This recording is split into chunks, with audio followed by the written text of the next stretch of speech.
बिस्मिल्लाहिर्रहमानिर्रहीम। अस्सलाम वालेकुम। मैं हूं फ़हीम अख्तर, एक नए व्लॉग के साथ हाज़िर खिदमत हूं। नाज़रीन, इस वक्त पाकिस्तान के सियासी मंजरनामे के ऊपर सुप्रीम कोर्ट ऑफ पाकिस्तान की जानिब से जो मखसूस नशिस्तें हुकूमत को देने का फ़ैसला सामने आया, उसके बाद से लेकर अब तक एक बहस चल रही है कि क्या खैबर पख्तूनख्वा में अली अमीन ख़ान गंडापुर की जो हुकूमत है या उनकी जो वज़ारत आला है वो ख़त्म होने वाली है, और क्या मौलाना फजल रहमान वाकई में तहरीक इंसाफ की इस हुकूमत को टॉपल करने वाले हैं और एक तहरीक अदम-ए-एतमाद ला रहे हैं। इसके ऊपर गुफ्तगू करेंगे, हकीकत क्या है वो बताएंगे। इसके अलावा 27वीं आईनी तरमीम का मसवदा तकरीबन तैयार कर लिया गया है। इस मसवदे की जो चीदा चीदा नुकात हैं वो उसकी तफसीलात मेरे पास आ गई हैं। वो तफसीलात एक्सक्लूसिव हम आपके साथ शेयर करेंगे, और इसके अंदर क्या खौफनाक चीज़ें होने जा रही हैं वो आपके साथ मालूमात जो हैं वो आज शेयर की जाएंगी। आगाज़ करते हैं वो ख़बर कि सुप्रीम कोर्ट ऑफ पाकिस्तान के में जो एक आइनी बेंच बनाया गया 26वीं आइनी तरमीम के बाद जस्टिस अमीनुद्दीन की सरबराही में, उसने एक फ़ैसला दिया कि तहरीक इंसाफ को जो सुप्रीम कोर्ट ऑफ पाकिस्तान के फुल कोर्ट ने मखसूस नशिस्तें अक्सरियत की बुनियाद के ऊपर देने का हुक्म दिया, फ़ैसला दिया, उसको कलअदम करार देकर पेशावर हाई कोर्ट का फ़ैसला बरकरार रखा। और 76 ऐसी नशिस्तें हैं, कुल 77 थी। एक नशिस्त समीना खालिद घुर्की की वापस पीपल्स पार्टी को दे दी गई थी। तो 76 ऐसी नशिस्तें हैं जिनमें कौमी सूबाई असम्बली खैबर पख्तूनख्वा, सिंध और पंजाब की शामिल हैं। वो हुकूमती इत्तेहाद या फिर जमात उलमा इस्लाम पाकिस्तान, पीपल्स पार्टी, मुस्लिम लीग नून, इसके अलावा अवामी national party, Pakistan Tehreek Insaf parliamentarian, इसके अलावा MQM पाकिस्तान काफ लीग, और जो इस्तेकाम पाकिस्तान पार्टी है, उनको बांटने का हुक्म दिया गया। तो इसके बाद पाकिस्तान के सियासी मंजरनामे के ऊपर एक गुफ्तगू चल पड़ी। बिलखसूस इस गुफ्तगू को तक़वियत तब मिली जब एक्सप्रेस न्यूज़ के ब्यूरो चीफ इस्लामाबाद के और मरूफ तजनिकार आमिर इलियास राना साहब ने एक प्रोग्राम था ARY के ऊपर। उस प्रोग्राम में उन्होंने ये कहा कि इसके बाद तहरीक इंसाफ की जो खैबर पख्तूनख्वा की हुकूमत है वो ख़त्म होगी, और वज़ीर आला खैबर पख्तूनख्वा मौलाना फजल रहमान के भाई जो हैं वो बनेंगे, और अली अमीन ख़ान गंडापुर की हुकूमत जो है वो टॉपल कर दी जाएगी। बुनियादी तौर पर ये एक ऐसा डाइवर्टर था जिसको आप यूँ कह सकते हैं कि एक बड़े नुकसान से बचने के लिए या एक बड़े नुकसान के ऊपर तनकीद से बचाने के लिए एक नई ट्रक की बत्ती के पीछे लगा दें। और फिर हमने देखा कि वो वज़ीर आला खैबर पख्तूनख्वा अली अमीन ख़ान गंडापुर, जो कई दिनों से ज़ेर बहस थे, ज़ेर तनकीद थे, पार्टी के अंदर से भी, पार्टी के बाहर से भी, जो लोग PTI के हामी वर्कर्स हैं वो भी तनकीद कर रहे थे, और जो हामी नहीं थे वो भी ज़ाहिर तनकीद कर रहे थे, क्योंकि उसकी वजह ये थी कि इमरान खान की रिहाई के हवाले से अली अमीन ख़ान गंडापुर, और फिर बजट जो खैबर पख्तूनख्वा का पास करवाया गया और जिस अंदाज में इसको मंजूर करवाया गया, उसकी वजह से काफ़ी ज़्यादा बहस तनकीद के अंदर वो मौजूद थे। तो अब ये बहस शुरू हुई कि क्या अली अमीन ख़ान गंडापुर को हटाया जा रहा है। अब ये एक छोटा सा इशू था, क्योंकि बड़ा इशू ये है कि इमरान खान जेल में है। उससे बड़ा इशू ये है कि पाकिस्तान के अंदर आइन ख़त्म हो चुका है। उससे बड़ा इशू ये है कि पाकिस्तान के अंदर अदालतें पैक हो चुकी हैं, और 26वीं आइनी तरमीम और के बाद जो बेंच बनाया है उसने 27वीं आइनी तरमीम की राह हमवार करने के लिए ये नशिस्तें हुकूमत को दे दी हैं। अब इसको तनकीद से रोकने के लिए अली अमीन ख़ान गंडापुर को जो है वो उनकी कहा कि अब खैबर पख्तूनख्वा की हुकूमत चली जाएगी। भाई बात यह है कि 12 जुलाई 2024 के फैसले से पहले भी ये नशिस्तें, मखसूस नशिस्तें हुकूमत के पास थीं, या KP असम्बली में अपोजिशन के पास थी, PTI के पास तो थी नहीं, उनका ओथ नहीं हुआ था।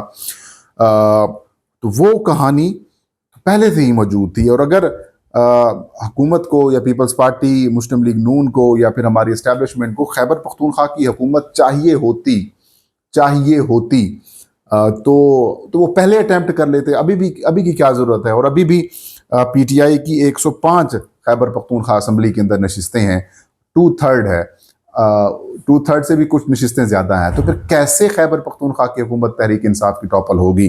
और अगर अपोजिशन की हम बात करें तो उनकी तादाद ज़्यादा से ज़्यादा क्या बनेगी, ज़्यादा से ज़्यादा 40, 48, 50 बनेगी। तो इसको भी टॉपल करने के लिए कम से कम आपको 20 से 25 PTI के MPs चाहिए। और इतलात तो ये हैं कि तकरीबन 105 PTI के MPs में से 102 या 3 की हिमायत अली अमीन ख़ान गंडापुर को हासिल है, 2 या 3 ऐसे लोग हैं जो उनकी मुखालफत करते हैं, बाकी सब के सब अली अमीन खान गंडापुर के साथ हैं। तो ऐसी सूरत हाल के अंदर मौलाना फजलुर रहमान कैसे आपको हटा सकते हैं? ये सिर्फ डाइवर्टर है, इशू तब्दील करने के लिए, मौजू तब्दील करने के लिए, तनकीद, गुफ्तगू, बातचीत, मामला से नज़र हटाने के लिए ये काम किया जा रहा है। और दूसरी बात बड़ी इंपॉर्टेंट है, वो बड़ी सिंपल सी है। मौलाना फजलुर रहमान ये चाहते हैं कि अली अमीन खान गंडापुर, या फिर वो समझते हैं कि पीटीआई और जमात उलमा इस्लाम के दरमियान जो इत्तेहाद, सियासी इत्तेहाद, अपोजिशन का इत्तेहाद बनना था, उसकी सबसे बड़ी रुकावट अली अमीन खान गंडापुर हैं। क्योंकि अली अमीन खान गंडापुर जब जब पीटीआई और जेयूआई करीब आते हैं तो फिर अली अमीन खान गंडापुर की तरफ से कोई ऐसा बयान दिया जाता है, कोई ऐसी गुफ्तगू की जाती है, और उसके बाद जो है वो मामला ख़राब होकर रह जाते हैं। तो वो तो ज़ाहिर है राइवलरीज़ हैं मौलाना फजलुर रहमान और अली अमीन गंडापुर की।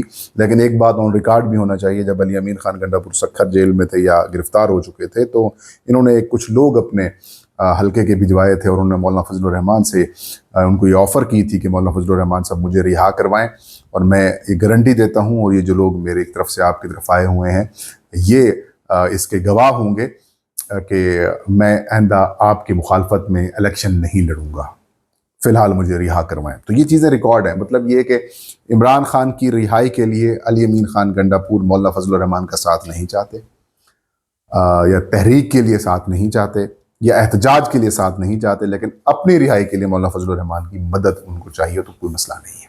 तो ये एक फैक्ट जहन के अंदर रख लें।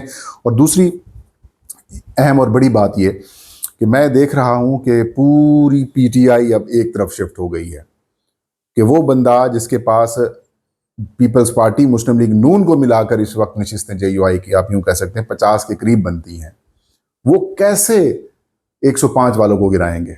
मौलाना फजलुर रहमान ने क्लियरली पीटीआई के कुछ लोगों से बात भी की है, और उन्होंने इनको वाज़े तौर पर यह कहा है कि अगर तहरीक इंसाफ अली अमीन खान गंडापुर को हटाना चाहेगी और अली अमीन खान गंडापुर की हिमायत में हुकूमत या एस्टेब्लिशमेंट आएंगे, तो फिर मौलाना ने कहा कि हमारे जो वोट होंगे वो पीटीआई के उस ग्रुप के साथ होंगे जो अली अमीन को हटाना चाहती है। लेकिन इतलात ये हैं कि अली अमीन खान गंडापुर को पीटीआई की लीडरशिप नहीं हटा रही। उल्टा मौलाना फजलुर रहमान से ये बात की जा रही है कि आप कोई ऐसी गुफ्तगू करें जिससे ये असर ज़ायल हो जाए, और मौलाना फजलुर रहमान से राब्ते किए जा रहे हैं कि आप क्या ये मूव चला रहे हैं। तो एक डाइवर्टर है जिसका मकसद अली अमीन खान गंडापुर की जो कुछ अर्सा पहले इमरान खान का एतमाद ना हासिल होने वाली चीज़ें सामने आई थी, उसको कवर अप किया जा रहा है। इसके अलावा कवर अप के अलावा ऐसा कुछ नहीं है। ये वो तमाम चीज़ें जो मैंने आपको गिनवाई हैं, उनसे तवज्जो हटाने की कोशिश की जा रही है। अली अमीन खान गंडापुर की हुकूमत नहीं जा रही। अली अमीन खान गंडापुर तब हटेंगे जब इमरान खान साहब उनको हटाएंगे। इसके अलावा और कोई तरीक़ाकार मौजूद नहीं है। अब आते हैं दूसरी अहम और बड़ी डेवलपमेंट के ऊपर, वो है 27वीं आईनी तरमीम।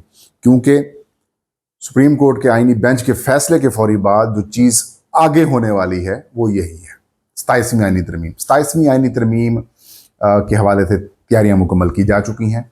कुछ बार कौंसिल के रहनुमा, कुछ सियासतदानों के और कुछ एस्टैब्लिशमेंट की हमायत याफ्ता जो वकला हैं, लीगल माइंड्स हैं, वो बैठ कर इस मसवदे को तैयार कर रहे हैं। एक पहले मसवदा भी मैंने आपके सामने रखा था कि 27वीं आईनी तरमीम क्या है, उसके अंदर क्या चीज़ें शामिल की जा रही हैं। अब कुछ चीज़ें तब्दील की गई हैं, वो आपके साथ शेयर करेंगे।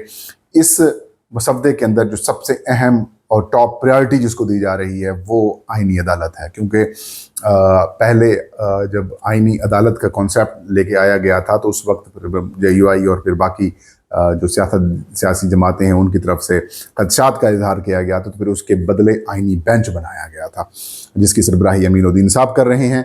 अब फुल फ्लैज आईनी अदालत बनाने की तरफ जा रहे हैं, और ये तजवीज़, ये शिक शामिल की गई है कि 68 साल वाला जो मामला था वो भी इसके अंदर इनकॉर्पोरेट किया गया है। तो यूँ आप कहें कि एक आईनी अदालत जो है वो बनाने की तरफ मामला जा रहे हैं।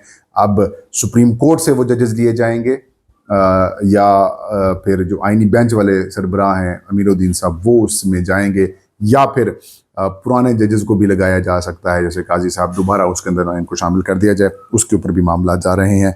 दूसरा, हाई कोर्ट के जजेस की जो तादाद है, उम्र जो है वो 40 साल है, तो उसको बढ़ाकर अब 45 साल जो है वो किया जा रहा है।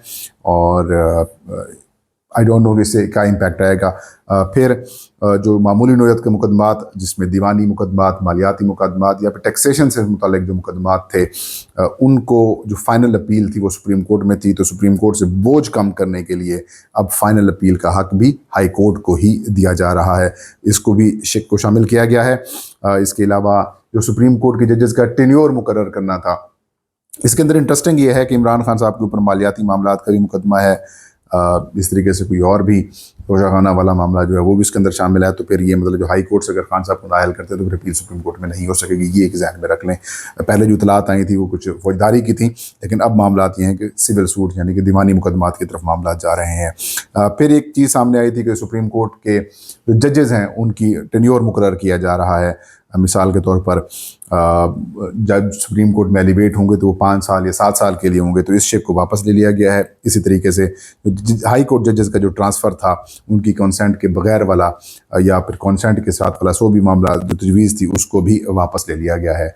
तो ये कुछ तरामीम जो शिकें हैं उसकी तफसीलात सामने आई हैं। मैं कोशिश करूँगा कि हतमी मुसवदा जब सामने आए तो वो भी आपके सामने रखूँ।